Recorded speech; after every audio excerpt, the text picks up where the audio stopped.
what's going on, guys? Full Frontage Gaming here, and today I'm bringing you guys a video on how to use the Witch effectively in Clash Royale. So in the recent balance changes, the Witch has gotten a buff, and so have the Skeletons. So I've been using this deck. Um, it's been working fairly well. The only weakness that I've noticed is a Golem deck. You can see right here my last attack, I lost to a Golem, and then down here I lost to a Golem as well. I was trying out the guy's lost to deck, and I just didn't like the way it played. Um, so those are the only two losses that I've had with the deck, and I've been using it for a little bit. I started using it right here with arrows, and then I switched the minions, and then I went on a win streak, um, except when I play golems. So that's the only weakness to the deck right now. Maybe I'm just not playing the golems correctly, but they've been golem cycle decks, and as you guys know, cycle decks have been really popular in the current meta. So I'm going to show you guys how I've been using this deck. We're going to jump into a replay first. I'll show you guys a win, and then I'll show you guys the loss I just had recently, and then we'll jump into a live battle. So this one is against the P.E.K.K.A. Double Prince deck. Instead of the Minion Horde, though, this guy had a Wizard, which is different. Usually they have Minion Horde, but I guess the Wizard is counteract Barbarians. Barbarians are typically used to counter the Prince and P.E.K.K.A. So that this may have been this guy's process. Maybe this deck has been working for him, and he just happened to run into the wrong person at the right time, for us at least. So we're playing Doflamingo from Sentry. And whenever you get a pump in your starting hand, no matter what deck you're using, you always want to start off with the pump, because having the elixir advantage is really important, especially when it gets into double elixir. If you have an elixir advantage, you can continuously spawn in troops, and it'll just overwhelm your opponent. So right here, he uses the wizard to counteract the barbarians. I use the zap spell a little bit prematurely, but we're going to end up taking down the wizard to enough health where when he comes on our side, the tower will be able to pick him off. So he's letting my minions run free, but then he drops a princess. My minions still got 3 hits off, which is pretty good. That wizard actually did get 1 shot off, but we have 2 pumps up. He has 1 pump up. He drops a well played. Um, so I use the witch to counteract the princess, and then she'll turn and go to the other side, which is perfect. And then that ice wizard didn't know who to shoot for a sec, so he stuttered a little bit. And then he drops down the P.E.K.K.A. right in front of the ice wizard. The ice wizard is still up, barely on any health, and he's really slowing down the barbarians, which allowed the P.E.K.K.A. to take him down a bit quicker than he would normally. But I dropped down a zap to take down the P.E.K.K.A. and the ice wizard, and now we have a solid push going right here with the prince and hog rider on his tower. He knows that tower was going down, so he just waited, and then he drops down the wizard, and unfortunately the wizard targets on my witches instead of the hog rider and takes down both of my witches, which could have caused some serious damage to his king tower if the wizard had focused on the hog rider instead. So now we have 2 pumps down. We're looking pretty good. He has 1 pump up. We're going to get 1 more pump of elixir from that left hand side, and then that's going to drop. So I dropped down an ice wizard in the back. And if you're sitting on full elixir, I've noticed this. Once you wait, it's like 2.6, 2.7 seconds, something around there. If you wait long enough, so if you miss it and it goes 2.7, and then you're like, oh crap, I didn't drop it in time. Don't worry, because the elixir charge just resets. So if you drop it on so you can wait like 6 seconds and then drop it, and it'll still be loading that next bar. It'll just load up, and then it'll just go back and load up again. So it just keeps doing that until you drop a troop. So if you drop it at the right time, you'll still get the pump. But if you do wait that long, you technically are wasting elixir. But if you see 10 elixir, you don't have to drop something right away. You have like 2 seconds or so to be able to drop something else with it. But this right here, we just overwhelmed him way too much. And if we had a little bit more time, we probably would have 3-crowned him. But goes down there, I leave him a thumbs up. And that was the win. So now I'm going to show you guys the loss that I had against the Golem deck that we recently faced. Chris from Full Attack, Galadon's clan. So, and I'm in Hammers eSports. We are currently pushing to the top.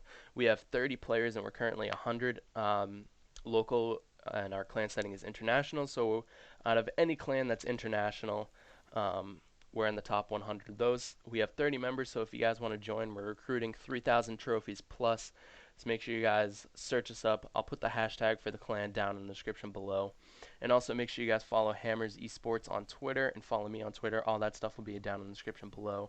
Hammers is actually hosting a tournament for Clash Royale in Vegas with GameWorks.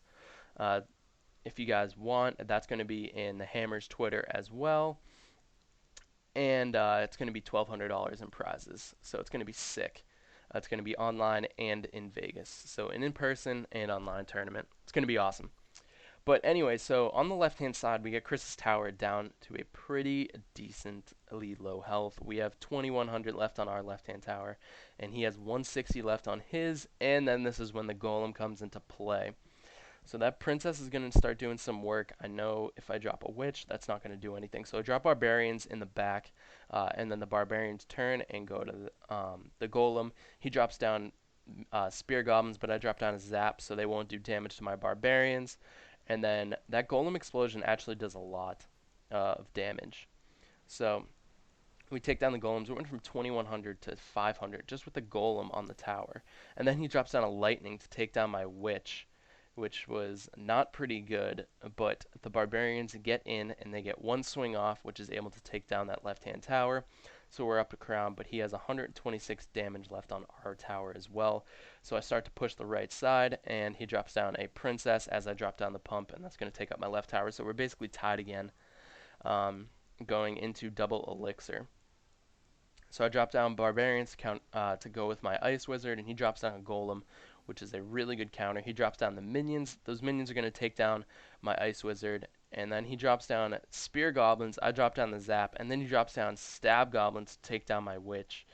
Um, so he just has those continuous cheap troops coming at anything I have to defend the golem, and he just lets the golem run in and do the work for him, which is pretty crazy. I dropped down a prince to get that charge shot off on the princess, but he drops down a golem again, and now he's gonna stop. He's gonna drop a lightning spell to take down the ice wizard and the witch, which was pretty crazy. I dropped down barbarians to finish off those golemites, and then he drops down um, minions, and that princess is just going to continuously do splash damage to all my barbarians. I try to throw him off with the hog rider, but I drop down the zap as he drops down in the 2 elixir goblins. And he's coming in again with another golem. The ice wizard does get a shot off, take down his princess, but he just has another one ready. So I go in with the prince. We're doing some work to his golem. I drop down a witch on the other side just to make sure he doesn't get too many troops on my tower, and then he just comes in with the stab goblins. Fortunately, they split, but then he comes down with the minion horde and a princess coming down. I try to distract it with the barbarians, but 2 princesses firing on my barbarians is just not going to cut it off. And then he drops down a lightning to take down the witch, and the minions will finish off the tower. And I just hit him with the well played. So the lightning took out 3 of my witches that battle. And that golem is just crazy. So, alright, we'll donate, and then we'll jump into a live battle. I'll show you guys how I play with this deck. So again, the only 2 losses that I've had with this deck are playing golems. So, we'll see. I think the golem is the only weakness to the deck. I've played a couple different decks. I haven't played a royal giant with the minions in this deck. I played it with an arrow, with the arrows in the deck. I'll drop a zap right there. And then my barbarians will take down the hog rider. This is looking nice. So we have barbarians going on that left side, ice wizard going on the right. I'll drop down my witch to back up those barbarians. Barbarians come down on top of the barbarians, but the witch will be able to take down those barbarians as well. And no barbarians will stay alive. So I'm going to drop down a hog rider to help back up that witch, and then he drops in minions, and that's going to do some decent damage, but the hog rider will get a couple swings off. Now I'll drop down the ice wizard to help take down those minions, which is going to be easy. He drops down a pump to start pumping up. So now he has the elixir advantage, which is pretty dangerous for us. I don't advise dropping an elixir pump when you just get 5 elixir, because then you're left with nothing to defend. So I'm going to wait until I have my minions available, and then I'll drop down my elixir collector, and we'll be good to go. So he's dropping down spear goblins right there. I'll drop a zap.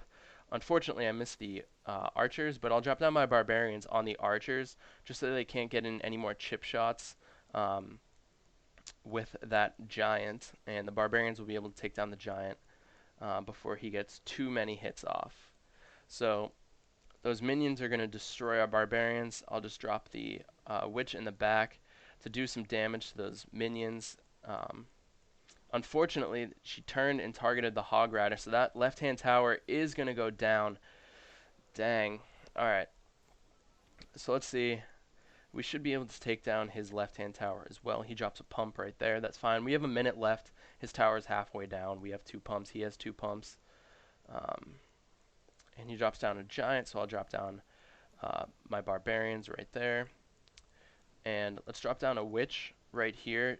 The archer is going to turn, but the skeletons will continuously do some work to that tower. I'm going to drop a prince on this left-hand side with the hog rider. He dropped his barbarians on that side. Let's drop down the zap, and then the hog rider is going to get some decent hits off on the tower and brings it down to 569. And my barbarians are doing work on that left-hand side as well, or right-hand side. So now we'll drop down barbarians on this giant. With the witch, we'll drop in the hog rider. He's going to drop in barbarians on that side. I don't think he knows what he's doing at this point. He's just panicking. But we're going to get some decent damage, and we're going to take down that left-hand tower. He has 569 left on that left-hand side. We have 2,000 left on our tower. And this is looking like a pretty good game right here with that witch being able to take down and the prince going in. Good game. Well played. Good luck. Nice. So as you can see, even though we did get down with that first push, this deck works really well because you can push with the witch and barbarians on one side, and then in double elixir, if you have the 2 pumps up like you guys saw, we were able to push with the hog rider and prince on that left hand side, and it was just able to overwhelm him, and he didn't know which tower to go for, and we ended up getting both towers down below 1,000, and we were able to take him down. So if you guys like, try this deck for yourself. It's been working pretty well. I've been looking for a deck to use with the recent buff of the witch, and here it is. So works really well. I'm glad I figured it out because the witch is a very good card, and unfortunately my epics are only level 5 as we're approaching level 11. I wish they were level 6, but we'll get there eventually. So thank you guys for watching. Hope you guys did enjoy. If you guys want to catch some live streams, make sure you check out the description down below. It'll have my Twitch link, and then also the tournament that Hammers eSports is putting on. Make sure you guys check that out as well, and leave a like down below if you like the video, and subscribe for more content. I'll talk to you guys in the next video. Peace out.